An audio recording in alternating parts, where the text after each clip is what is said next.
La Llorona, written by Joe Hayes. The legend of La Llorona is a sad tale that lives strong in the memories of those who swear that it is true. Years ago, in a humble little village, there lived a young woman named Maria. Although she was poor, she was very beautiful.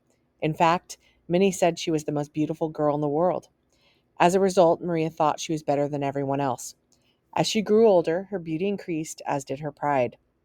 Eventually, she would not even look at the young men from her village. They weren't good enough for her. "I will only marry the most handsome man in the world," Maria would say. "I will settle for nothing less." Then one day, into Maria's village rode a dashing young ranchero, the son of a wealthy rancher from the southern plains. He was so handsome, and he could play the guitar and sing beautifully. Maria made up her mind when she saw him that was the man for her, and she knew just the tricks to win his attention. If the ranchero tried to speak to her, she would turn her head away. When he came to her house in the evening to play his guitar and serenade her, she wouldn't even come to the window. She refused all his costly gifts. The man fell for her tricks and worked even harder to win her affection and love. And so everything turned out as Maria planned. Before long, she let him take her for a carriage ride in the evening beside the river. The ranchero asked her to be his wife, and soon they were married. They had two children and were a beautiful, happy family. But after a few years, something changed. The ranchero went back to the wild life of the prairies, leaving town for months at a time. Whenever he returned home, it was only to visit his children, and he showered them with songs, gifts, and his love. Meanwhile, he seemed to care nothing for Maria. She resented his love for their children when he showed no such love for her.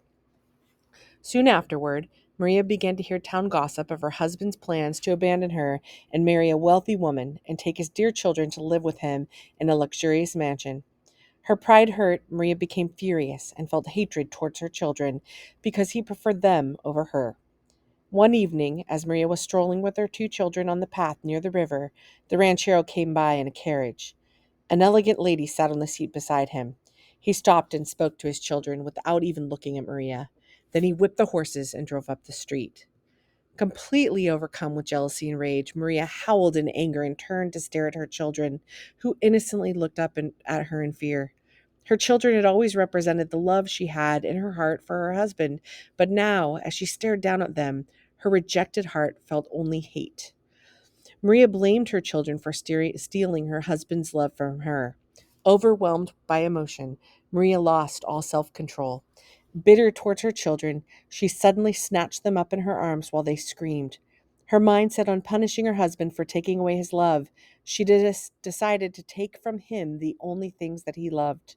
With her children struggling in her arms, she marched down to the nearby river and threw them in. The river was wide and the current fast, and the children wailed for their mother as they struggled to stay afloat. Maria ignored their calls for help, just as she ignored their frantic attempts to kick their little bodies back to the bank of the river, while their mother stood watching. The river waters quickly swept them away far from shore and out into the deep, dark water. With no one near to rescue them, they drowned. As they disappeared below the surface of the water, Maria's anger suddenly vanished, and she realized what she had done. She ran down the bank to save them, but it was too late. Maria broke down into tears of inconsolable grief, screaming and wailing for her children. Maria mourned them day and night, endlessly walking along the river in her muddy and torn white gown, searching for her drowned children. She neither ate nor slept, haunted by the images of her drowning children, until she was found dead on the river bank, still reaching toward the water. When darkness fell, her restless spirit appeared at the river's edge, crying and weeping so eerily the townspeople were afraid to go out after sundown. On many a dark night afterwards, people would see a ghostly form walking down the river bank, weeping mournfully. Her wails would drift along the empty river banks like the howl of a lonely, wounded wolf dying in a steel trap. And so they named her La Llorona, the weeping woman. Her haunting song of despair still floats along the river banks, searching to wrap itself around the hearts of disloyal husbands and squeeze, reminding them of the importance of loyalty in a marriage.